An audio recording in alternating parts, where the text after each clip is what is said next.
Hello दोस्तों, DK chemistry class में आपका स्वागत है। आज हम आइसोमेरिज्म का वीडियो नंबर 3 लेकर आए हैं, जो कि एग्ज़ाम के व्यू से बहुत ही इम्पोर्टेंट टॉपिक है।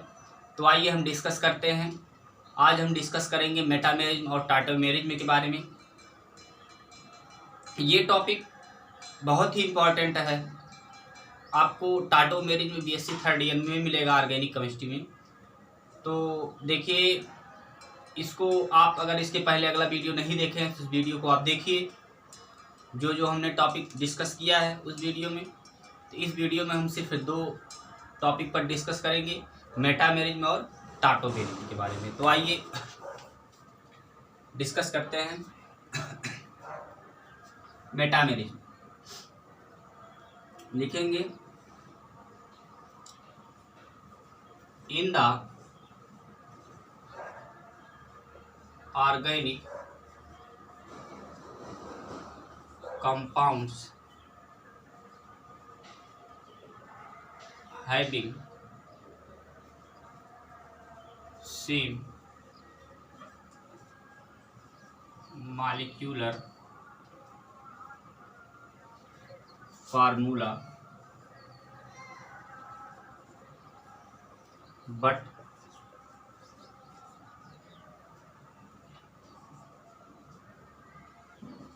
different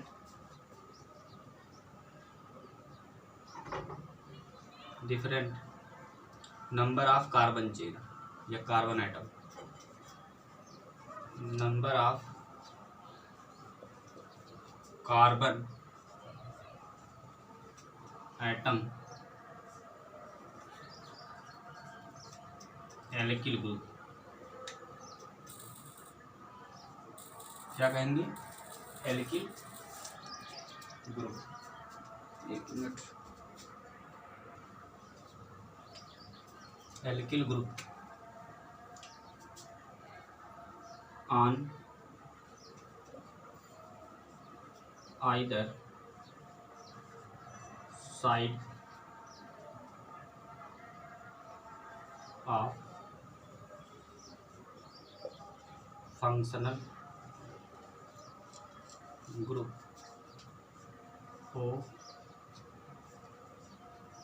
OS in sulphide oxygen और nitrogen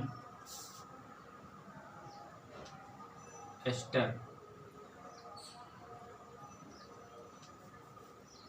bond C double bond O bond R। ये कुछ ग्रुप से दिए गए हैं। O bond R, O bond R, C O bond R,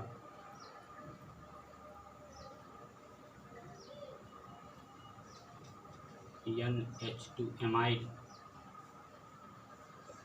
ketone ETC।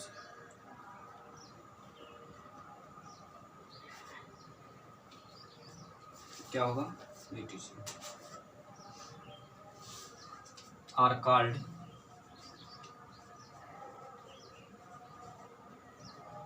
Metamers.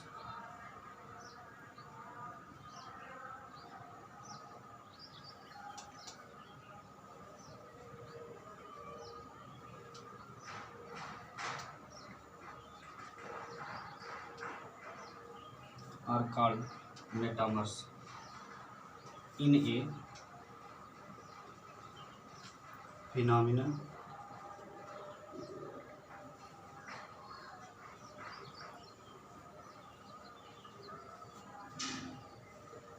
is known as metamerism.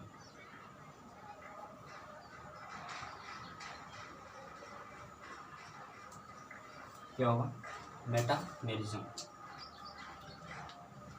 यानी in the organic compounds having the same molecular formula but different, यानी इसका जो मॉलिक्यूलर फार्मूला है वो सेम है but different number of carbon atoms of alkyl group, यानी carbon के atom के स्थान पर एल्किल ग्रुप अगर लगा हो तो भी क्या होगा, एल्किल ग्रुप वाला स्थान क्या होगा, चेंज होगा। जो फंक्शनल ग्रुप लिखे either side of functional group, oxygen लगा हो, सल्फर लगा हो, नाइट्रोजन लगा हो, एस्टर लगा हो, एमाइड लगा हो और कीटोन लगा हो, are called metamers in a phenomenon is known as मेटाबेरिज्म।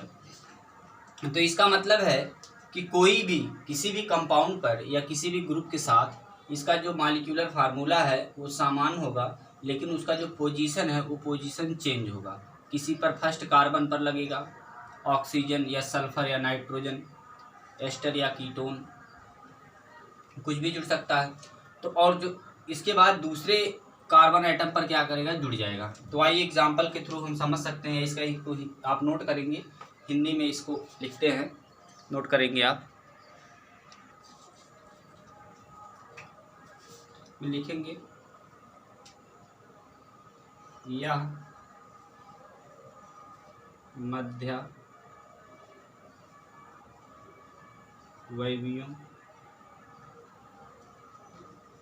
के अणुसूत्र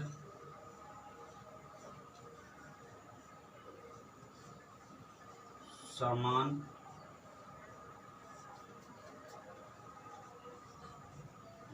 परंतु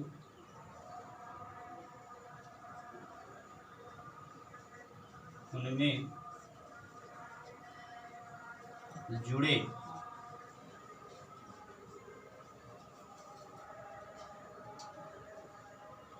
द्विसंयोजी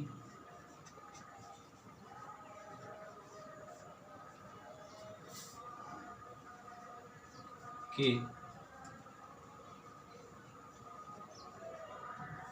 क्रियात्मक समूह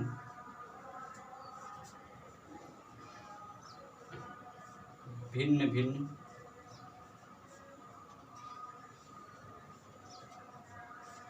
होते हैं।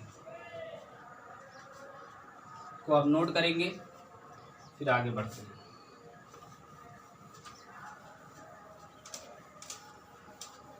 एग्जाम्पल देखते हैं।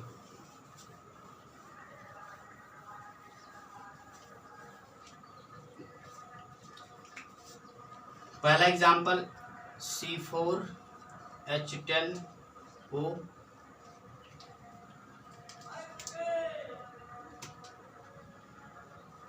लिखेंगे CH3CH2O CH2 और CH3। दूसरा क्या हो जाएगा, ये पहला हो गया, इसका नाम क्या हो जाएगा, डाई एथाइल ईथर। IUPAC क्या नाम हो जाएगा, एथॉक्सी इथेन। क्या नाम हो जाएगा, एथॉक्सी इथेन। दूसरा एग्जाम्पल देखेंगे C4। देखिए यहाँ दूसरे कार्बन, दो कार्बन के बीच में जुड़ा हुआ है। अगर यहाँ हम पहले ही जोड़ दें, यानी एक के साथ CH3O, यहाँ हो जाएगा CH2CH2CH3, तो इसका नाम क्या हो जाएगा, मेथॉक्सी प्रोपेन या मेथिल प्रोपिल ईथर। दूसरा एग्जाम्पल क्या हो जाएगा, इनके देखिए अणुसूत्र समान है, कार्बन की संख्या 4 है, हाइड्रोजन की संख्या दोनों में क्या है, 10 है, और एक एक ऑक्सीजन। तो यहाँ पहले पर जुड़ा था एक कार्बन के साथ, एक एल्किल समूह के साथ जुड़ा था O, यहाँ 2 एल्किल समूह के साथ जुड़ा। C4H10NH, इसके 3 रूल्स होंगे, प्राइमरी, सेकेंडरी एंड टर्सरी। तो यहाँ इसके लिए लिखेंगे CH3, या डायरेक्टली लिख सकते हैं C2H5NH C2H5। इसका नाम क्या है? डाई इथाइल अमीन।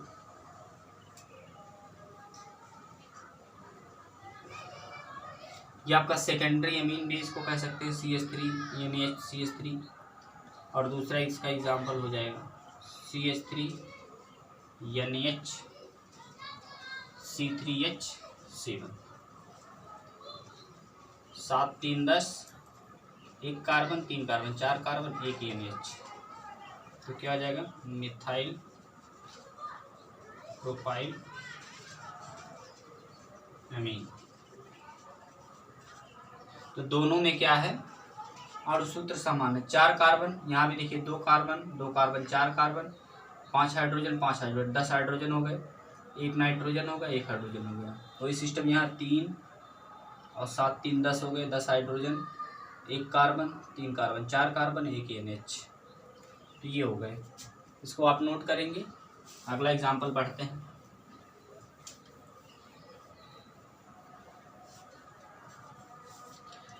इस अगले एग्जाम्पल में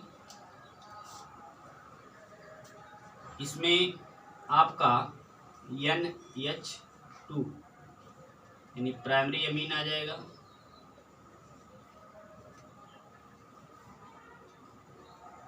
CH3 NaCH3, इसको सेकेंडरी अमीन कहेंगे, CH3 NaCH3 इसको कहेंगे टर्सरी अमीन। क्या कहेंगे? टर्सरी अमीन। इसका मतलब है कि किसी फंक्शनल ग्रुप के साथ एक एल्किल समूह जुड़े तो उसे प्राइमरी अमीन, किसी भी फंक्शनल ग्रुप के साथ 2 एल्किल ग्रुप जुड़े तो उसे सेकेंडरी अमीन, किसी भी फंक्शनल ग्रुप के साथ 3 एल्किल ग्रुप जुड़े तो उसको कहेंगे टर्सरी अमीन। 3 अमीन होंगे। इसके बाद आगे बढ़ते हैं। डिफरेंट एल्किल ग्रुप जुड़े हुए हैं, C4H10S, इसको भी लिख सकते हैं C2H5S C2H5S, यानी डाई एथाइल सल्फाइड।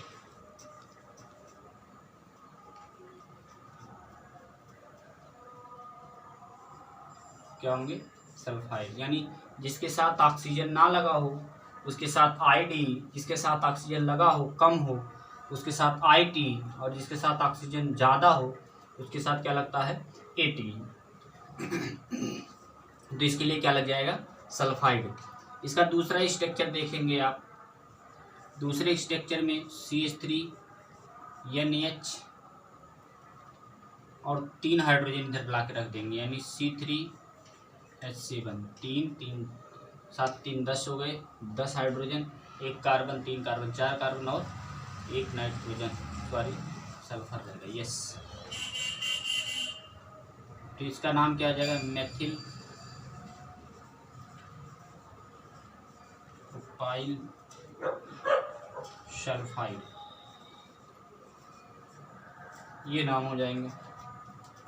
इसको आप नोट करेंगे। ऐसे ही आप एमाइड भी ले सकते हैं, यानी C बॉन्ड CONH2 को ले सकते हैं। वहाँ एल्किल ग्रुप की संख्या किसी में 1 होगी, किसी में 2 होगी, ऐसे चेंज करेंगे। इसको आप नोट करेंगे। इसके बाद हम टाटोमेरिज्म पर चलते हैं।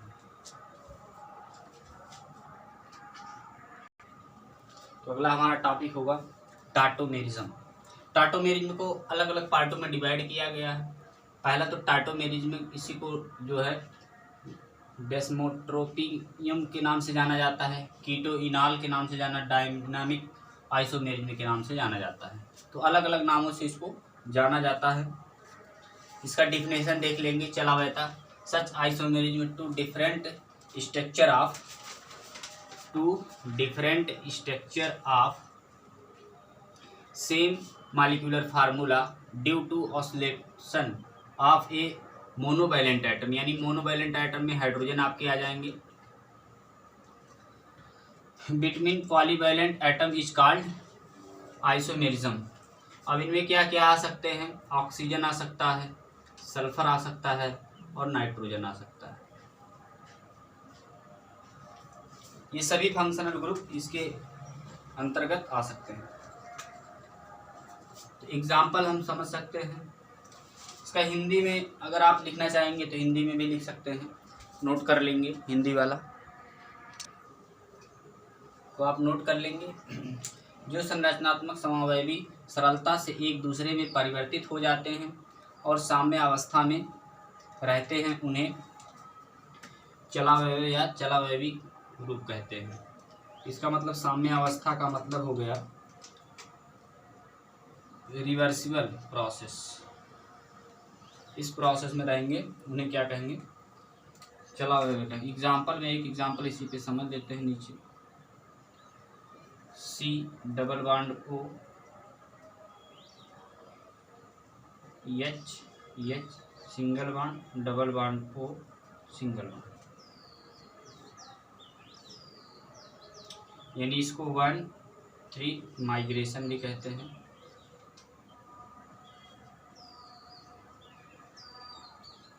वन थ्री माइग्रेशन का मतलब हुआ पहला, दूसरा और तीसरा, यानी पहले नंबर वाला तीसरे नंबर पर चला जाता है हाइड्रोजन माइग्रेट करके। तो ये हो जाएगा C। यहाँ से एक हाइड्रोजन यहाँ आएगा तो यहाँ आ जाएगा डबल बॉन्ड, ये बॉन्ड यहाँ रिमूव कर जाएगा C, और ये बॉन्ड क्या हो जाएगा, टूट जाएगा, ये हाइड्रोजन इस पर जुड़ जाएगा OH, ये बन जाएगा, ये बन जाएगा, और यहाँ नीचे एक हाइड्रोजन जुड़ा हुआ, इसको कहते हैं कीटो फॉर्म, कीटोनिक ग्रुप कहते हैं, इसको इनॉल कहते हैं। क्या कहते हैं, इनॉल कहते हैं। तो नोट करेंगे आप, आगे बढ़ेंगे।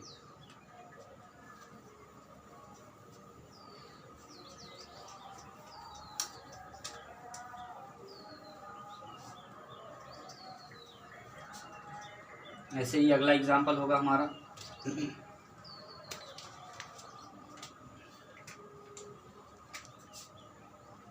तो पहला एग्जाम्पल था।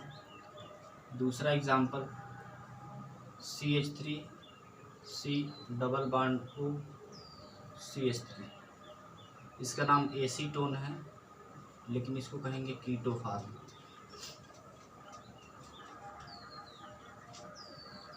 एसीटोन 1,3 माइग्रेशन,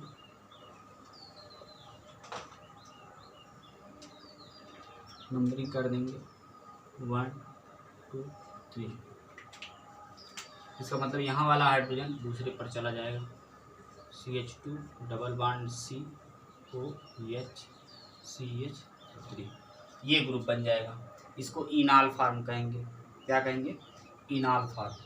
तो इसमें कन्वर्ट हो जाएगा, जो कि इनॉल फॉर्म एक अनस्टेबल कंपाउंड है, ये सिर्फ 1% बनता है, ये हमारा 99% रहता है, यानी कीटो से इनॉल में कन्वर्ट हो गया, कीटो से इनॉल में कन्वर्ट हो गया। ऐसे ही आप दूसरा एग्जांपल देखेंगे, एक एल्डिहाइड के पार्ट का एग्जांपल देखेंगे, जिनमें जिनमें कार्बोनिल ग्रुप पाया जाएगा वो सभी के सभी कीटो इनॉल टाटोमेरिक को शो करेंगे। CH2 double bond C O bond H, ये बन जाएगा, इनॉल है, ये हमारा कीटो फॉर्म है। अब आप इसको नोट करेंगे, इसके बाद आगे बढ़ते हैं। चौथा example CH3 CH2 N double bond O negative, ये हमारा नाइट्रो ग्रुप है, ये भी साम्य अवस्था पे 1,3 माइग्रेशन, ये साम्य अवस्था पर जाएगा तो यहाँ बन जाएगा CH3C H double bond N और OHO निगेटिव। इसको क्या कहेंगे, ये हमारा इमीन बन जाएगा। क्या बन जाएगा, इमीन बन जाएगा। ये प्स्यूडो, दूसरा नाम क्या हो जाएगा,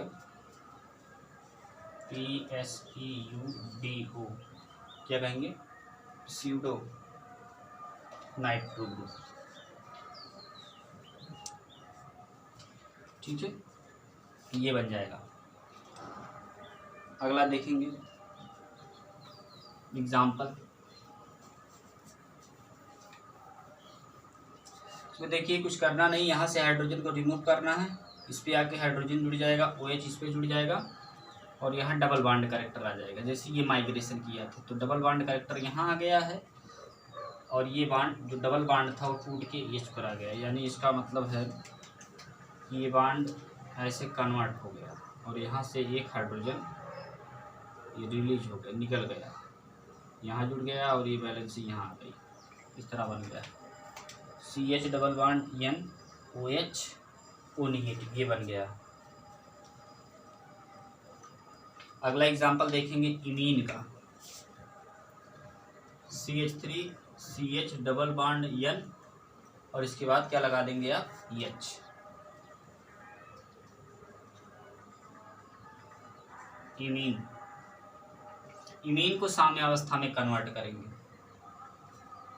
क्या करेंगे, साम्य अवस्था में कन्वर्ट करेंगे।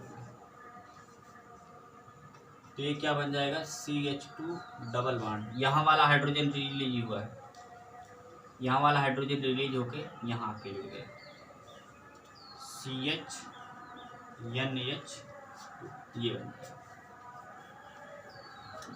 1 2 3 4, ये बन जाएगा। इसको क्या कहेंगे, इथीन, ईथ EN, इथीन 1 इमीन, AMI,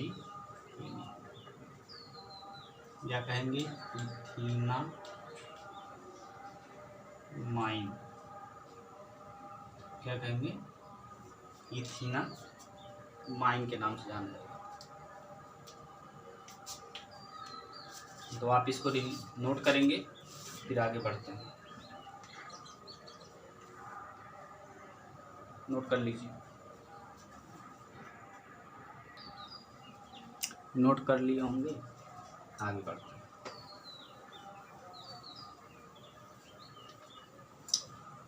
अब आप हेडिंग डालेंगे,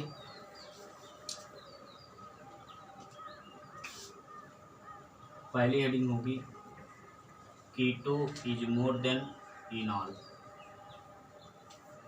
मतलब कीटोन, कीटो ग्रुप का जो मॉलिक्यूल होगा वो ज़्यादा होगा इनॉल की अपेक्षा।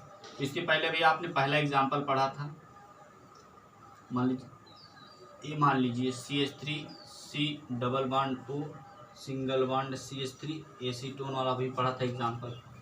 ये क्या था, ये 99% था, CH2 COH CH3 ये 1% था। उसी प्रकार B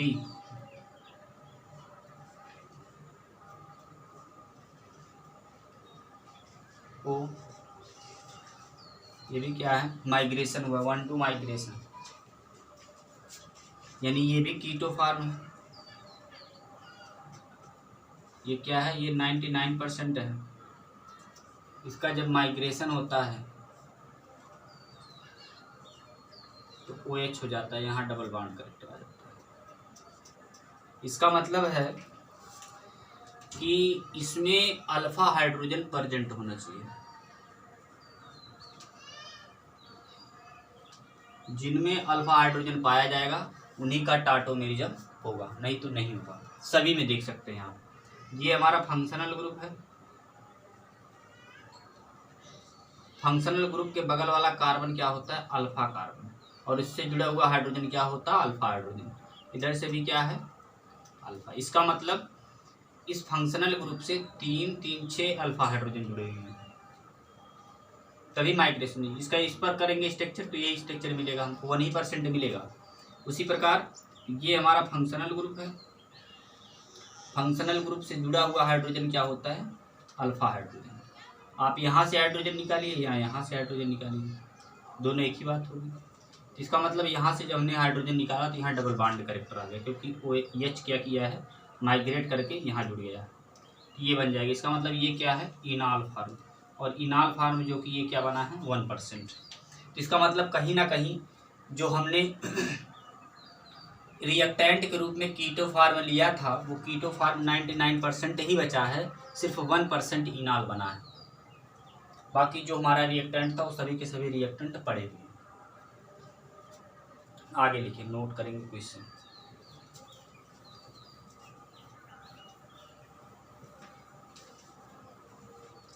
अगला नोट करेंगे, CH3C double bond O, CH2C double bond O, single bond CH3। आप कहीं से भी निकाल सकते हैं, नंबरिंग कर लीजिए 1 2 3, मतलब पहले से हाइड्रोजन रिलीज होगा, या यहाँ से निकाल सकते हो 1 2 3, यहाँ से 1 2 3, यहाँ से भी 1 2 3। तो देखिए इसमें स्टेबिलिटी देखी जाती है, यहाँ से निकालेंगे तो स्टेबिलिटी नहीं मिलेगी आपको, यहाँ से निकालेंगे स्टेबिलिटी नहीं मिलेगी, क्योंकि हमेशा ये प्लस साइड पे देता है। यानी इसी को हम क्या कहेंगे, इलेक्ट्रॉन रिलीजिंग ग्रुप। ये क्या हमारा इलेक्ट्रॉन रिलीजिंग ग्रुप। तो देखिए यहाँ से हाइड्रोजन निकालेंगे तो OH ऊपर आ जाएगा, तो ये क्या बन जाएगा, CH3COH1 2। वही एक हाइड्रोजन हमने निकाला, डबल बॉन्ड आ गया, ये हो जाएगा CH सिंगल बॉन्ड, और इसके बाद क्या आ जाएगा, C double bond O single bond CH3। तो यहाँ आप देख सकते हैं कहीं ना कहीं क्या पाया जाता है, हाइड्रोजन बॉन्ड, हाइड्रोजन बॉन्ड पाया गया। हाइड्रोजन बॉन्ड पाने के बावजूद भी ये 1% है। कितना है, 1% है, सॉरी 1% नहीं 8% ये रहेगा, 8% है, और ये 9 to 2%। इसका मतलब कहीं ना कहीं कीटो फार्म इनाल से ज़्यादा, क्या है, इनाल से ज़्यादा है। एक बहुत ही अच्छा एग्जाम्पल है। अगला एग्जाम्पल हम देंगे, ये तीसरा था हमारा, चौथा एग्जाम्पल देंगे।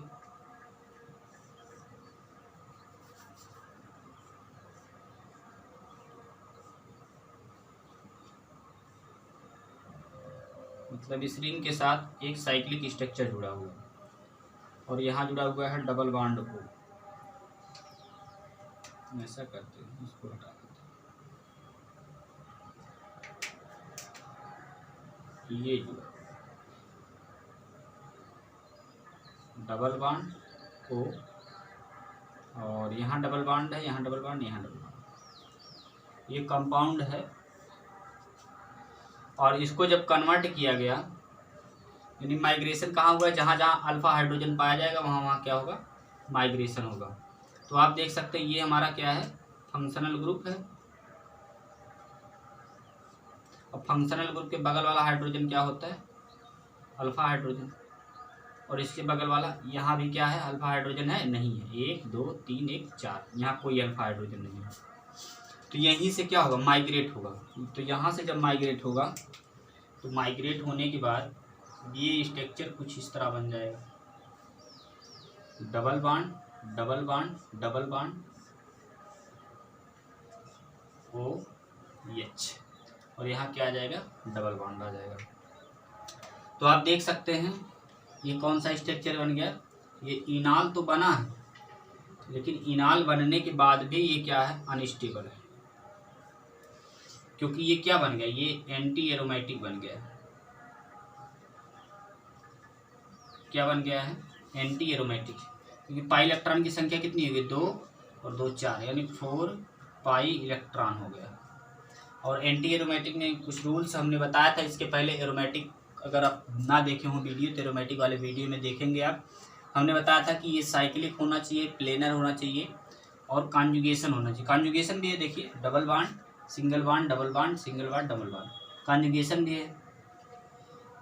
और 4n पाई इलेक्ट्रॉन को फॉलो करना चाहिए, तो 4n पाई इलेक्ट्रॉन को फॉलो कर रहा है, इसका मतलब ये वेरी अनस्टेबल है। क्या है, वेरी अनस्टेबल, बहुत ज़्यादा अनस्टेबल है। तो कहीं ना कहीं ये 0% होता है और ये बनता है आपका 100%। मतलब जो रहता है रिएक्टेंट वही रिएक्टेंट पड़ा रहता है और ये 0% बनता है। यही कारण होता है वेरी अनस्टेबल कंपाउंड नहीं बनता है। तो इसको आप नोट करेंगे, इसके बाद आगे बढ़ते हैं।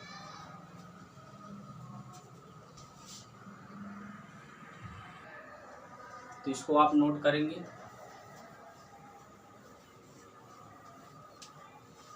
आगे बढ़ते हैं।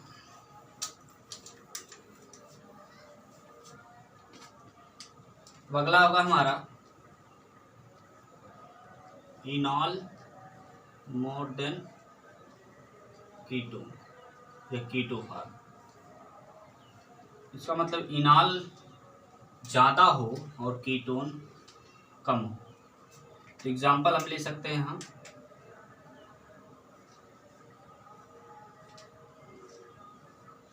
Double bond double bond double bond, ये ले सकते हैं।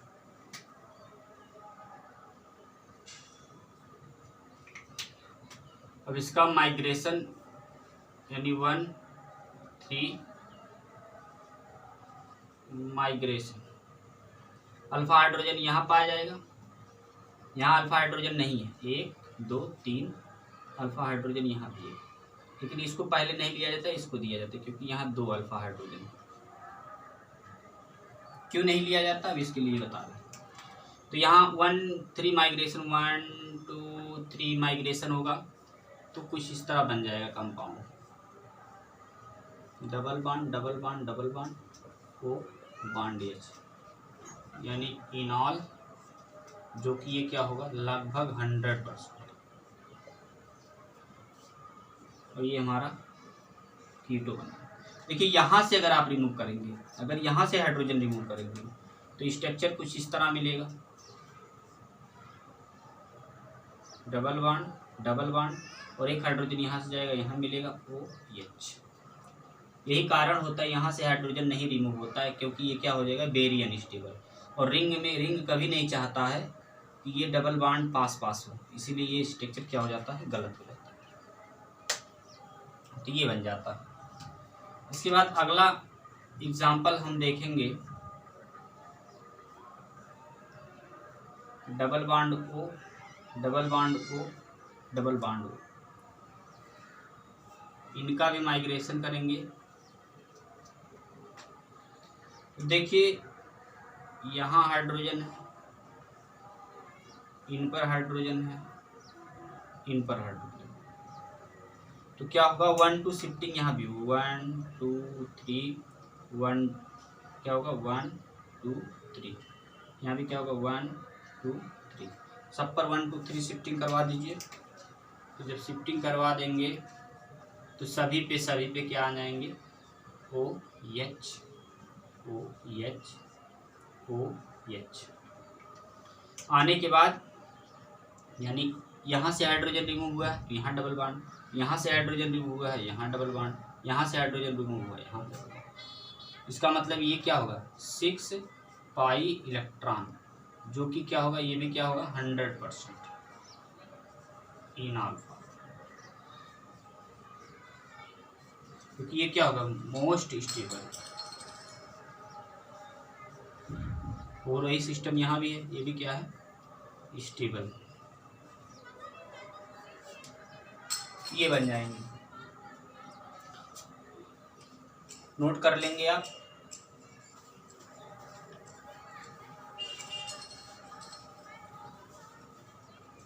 इसके बाद तीसरे एग्जाम्पल पर हम चलते हैं।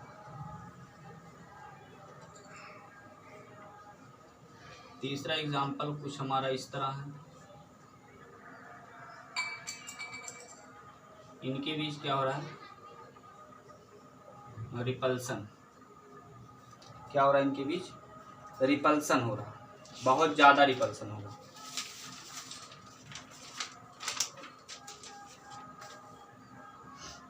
तो ज़्यादा रिपल्सन होने की वजह से एक दूसरे से दूर भागते हैं। तो ये देखिए, इनका जब माइग्रेशन होगा तो यहाँ भी अल्फा हाइड्रोजन है और यहाँ भी अल्फा हाइड्रोजन है। तो यहाँ की भी शिफ्टिंग देख लीजिए, 1 2 3 1 2 3। तो इसको भी शिफ्ट कर दीजिए, OH OH।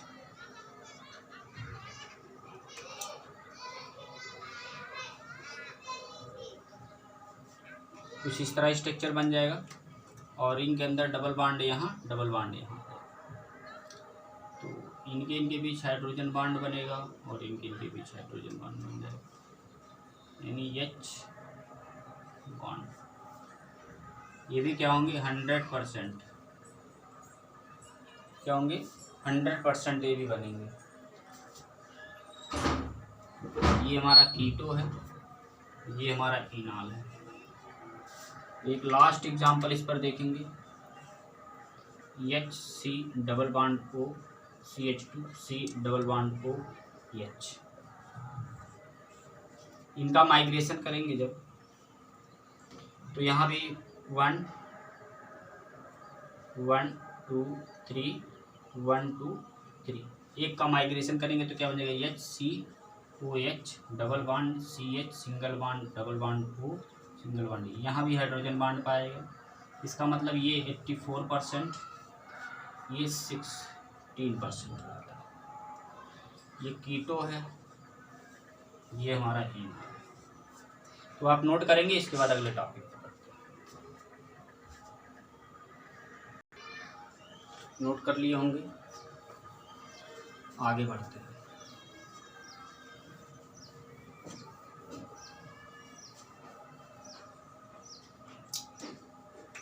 एक एग्जांपल और देखते हैं, 5 number, C double bond O CH2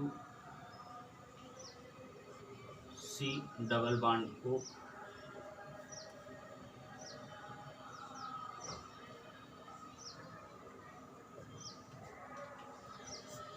ये दिया गया है, इनका माइग्रेशन करेंगे 1 2 माइग्रेशन, तो 1 2 3। तो देखिए, यहाँ से हाइड्रोजन को रिमूव करेंगे,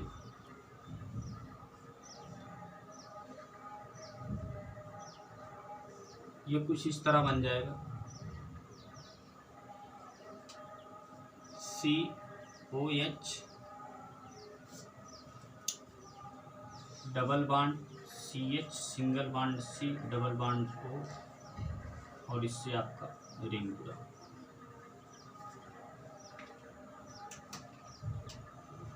तो आप देख सकते हैं इनके बीच क्या होगा?